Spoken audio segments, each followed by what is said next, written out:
even in the light, there is dark. This is the Black Jedi, man. Season 2. First off, KJ, man, how you feeling? Season 2, we kicking off fresh, man. How do you feel, man? How you feel about this season?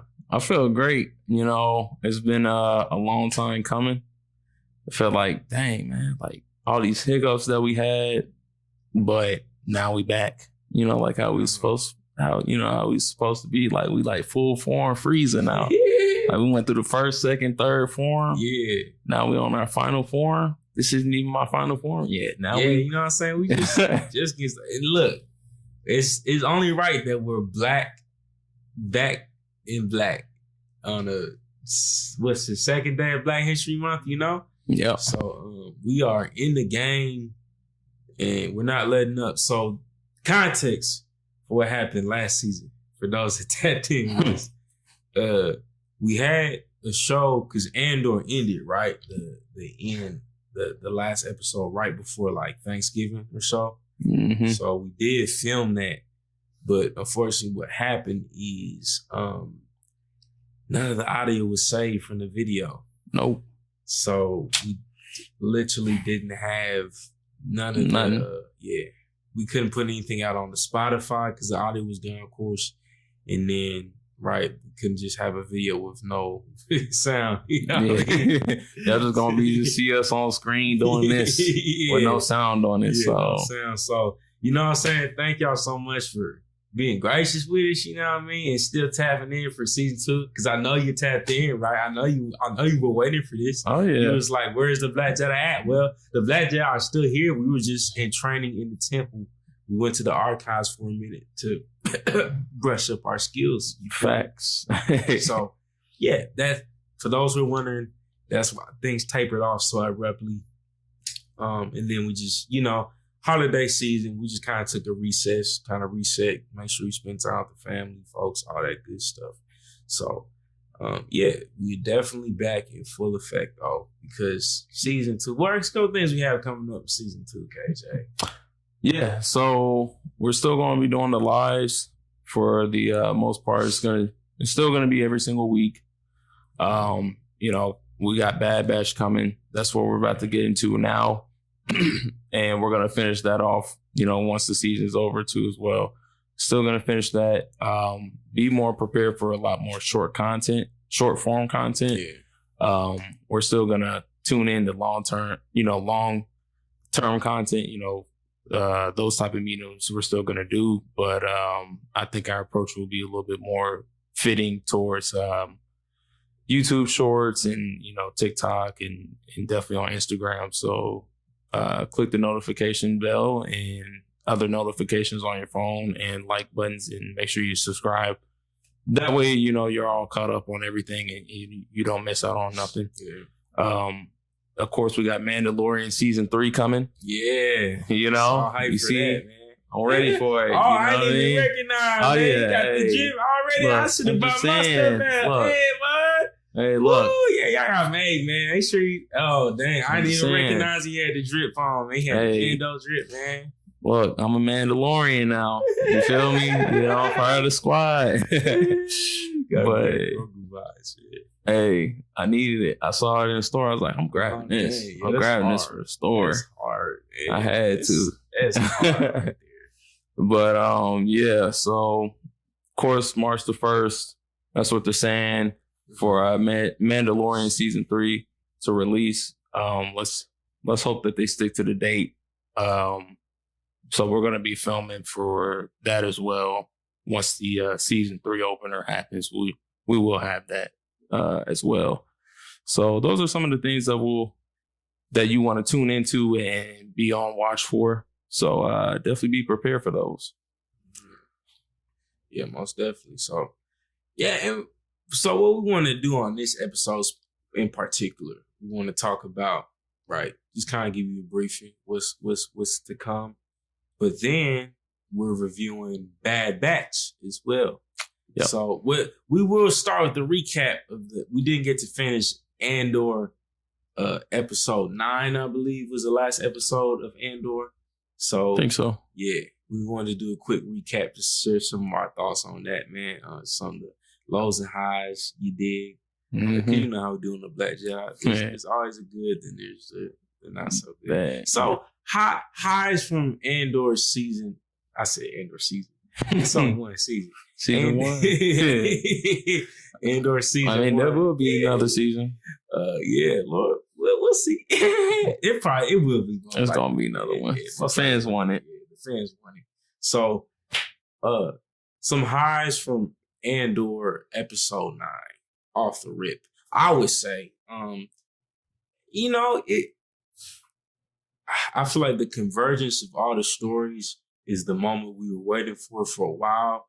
Like, for all the filler episodes that we had to endure, I think this particular one, we got to finally see the action come into play, where the people are fed up with the presence of the Empire and they want to do something about it. And I think the spark that kind of shifted that was old girl Death. I forget her name, but basically Cassian's mama. Her hologram kind of sparking people towards action.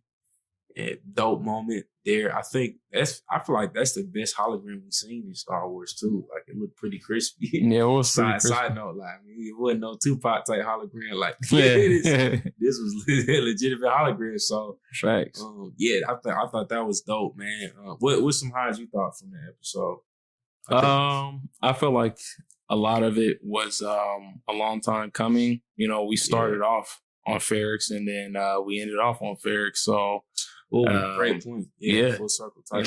Exactly, full circle. Everybody's pretty. I thought it was really, well developed with everybody coming in for the closing episode. I will say that, man, I forgot her name.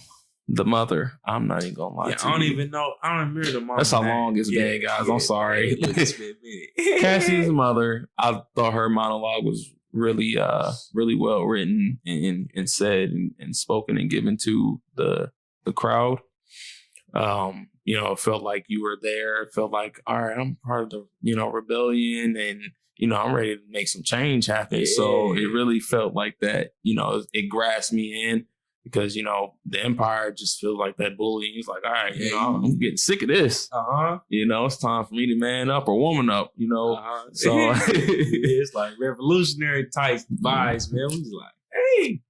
Exactly. So I thought that was really, really done well. And then, of course, at the end, Cassian blast off with, or did he blast off with Luthen? Or I think he was just, he did. They kind of had a little bit of like, what you want to do type of thing. And then, it's like, all right, I'm aboard on with you. So I thought that was fine because, it ended off on a cliffhanger. We already know Cassian, what happens to him in the future. So I thought it was, a fine breaking point for another season, which I'm pretty sure is probably going to happen.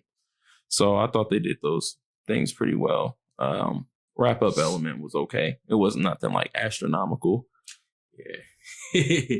I feel like it was because something that contributes to it just kind of feeling is that it felt like it could have happened like 2 or 3 episodes before, you know what I mean? Just the fact that it took so much filler to get to this point, that's the only way it felt kind of anticlimactic in a sense. Because, we were waiting for this moment. And let me tell you why I feel like some ways it didn't, and these are the lows. We'll get into the lows. These are some ways I feel like it did not deliver for me. This is probably the biggest way. Dedra, the head Imperial lady, she took that L real swiftly. She's about to get like stomped on or something by the mob. You feel me? That's about to take her under. She lost all her composure. And then we finally seen old boy's purpose for being on the show, which to me was very disappointing. Old boy Cyril. Remember, we dogged on Cyril like pretty much every episode last season, right? Could not stand this man. I feel like he's the most filler, uninteresting, boring character. All the scenes from his, I was like, can we please skip? hard pass. Hard pass. But we see Cyril now stepping in and being kind of this savior of Dedra, right? And a couple things that to me make this very problematic is that off the rip, man, this whole time, yeah, it's interesting that they pulled this move because I feel like Disney's been trying to be more like progressive and stuff. But you literally had this man who's like pretty much at the bottom and low key like cringy the way he was kind of after Dedra. Yeah. You have him step in and like save Dedra in this damsel in distress type of moment. And she's like completely helpless and like now he steps in and you know what I'm saying? Looking like Prince Charming. Yeah, looking like Prince Charming, save her from danger. It's like this whole time this dude been a mark, man. He been a saint. Yeah. And now all of a sudden he's like, and then she's like kind of just flustered clearly. She's just like, thank you. Like, you know what I'm saying? It's just kind of like pretty much all the power that she's accrued up until this point, like the perception that we've seen of her as this powerful woman and leader has seemed to be like undermined, you know what I'm saying, by this moment in time when she's like completely helpless, has to be saved by a man at the end of this climax. So that to me, that's definitely just kind of disappointing in terms of where it seems to be Disney trying to move towards these narratives of like female empowerment, right? But then you make a moment like this, and it's like, yo, that's kind of feels like it's retracting. Yeah, it's like there's a whole bunch for all the steps forward you just did. Like this steps back for what y'all been building up in this series. That she's like this powerful woman who's like climbing up the scenes in these different rooms full of men. You know what I mean? And I mean, shout out to my nigga. My bad. Shout out to my dog. What's his name? The black dude. The black Imperial dude that disappeared. Not Gorn. Not Gorn. The other one. Not Adrian.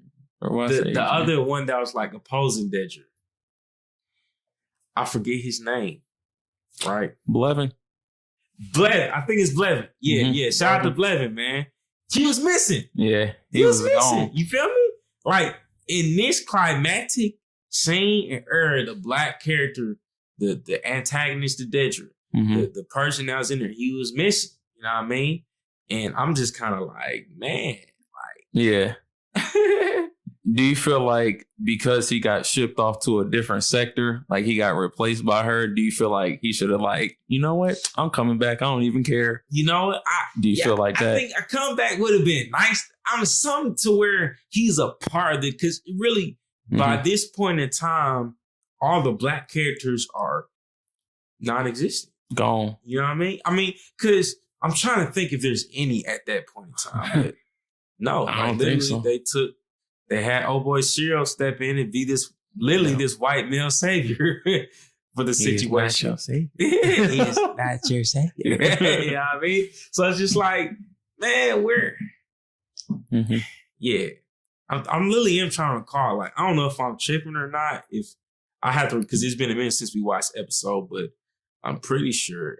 And then old girl who Vel's lady. I forget her name. See, this probably you watched that before.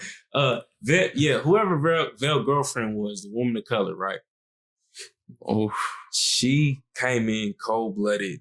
Yeah. And but I still feel like she didn't really get the shine that she needed either. Yeah, that's true. She didn't. She was a cold killer. I think during those couple scenes where she's like, then she like knifed somebody. I think, she did. She did. In the hallway or whatever. That hallway. In the room. Yeah. Took that boy out weird quick like man. I said, damn, she done cut, man. Yeah, that's true. But even her, I feel like she didn't get the shine she needed. You know what I mean? I feel like, yeah. But the whole thing, I think my biggest beef was the whole thing with Mom Mothma. Which I don't think she was in that. She wasn't really part of that last uprising scene. Not really. She was just in those political type scenes. Yeah, like, them little party joints or whatever. Little party joints, man. So I don't know, man. I think those is my just because it's the Black Jedi, right? like where are the black people at, man? Where'd they go, man? Yeah. In terms of prominent, because I feel like if we're missing black people from this episode, definitely holler in the comments. But most likely they're probably just extras at this point in time. Like we didn't see any of the main characters have a mainstay, right? Blevin was gone. You know, Gorn and all them been gone. To them was a quick lad. Man. So etc. Yeah. I mean, so to say the least, we still want like, you know, a great storyline. Like we still need that, and we still need, you know, a great conclusion, but we also do want that too. You know what I mean? That's important. So that's kind of how we was feeling on the last episode. So we'll see how things go for season 2. Hopefully things go a bit better, and you know, they don't stop the momentum that they just had on the last season. And I hope they build off that momentum by just like immediately getting into the action and like what's going on, not just kind of like taking a break. You know, just get into what you just left off of. And, you know, if it's a time skip, just immediately get into, you know, the high paced moments. I feel like that will definitely get your audience more involved and more intrigued. So I would say just try not to start off slow, and make sure you have persistence and consistencies in the storyline too. Yeah, please don't make us suffer through that. There's like an hour filler episode they had the first time. Yeah. It's like an hour of like, bro. Yeah, it was very hard to get through. That was terrible. Don't do that again. And please do not do that again. If you need us, you know where to find us. This is the Black Jedi. Facts. Blackest Star Wars show in the universe, because even in the light there is darkness.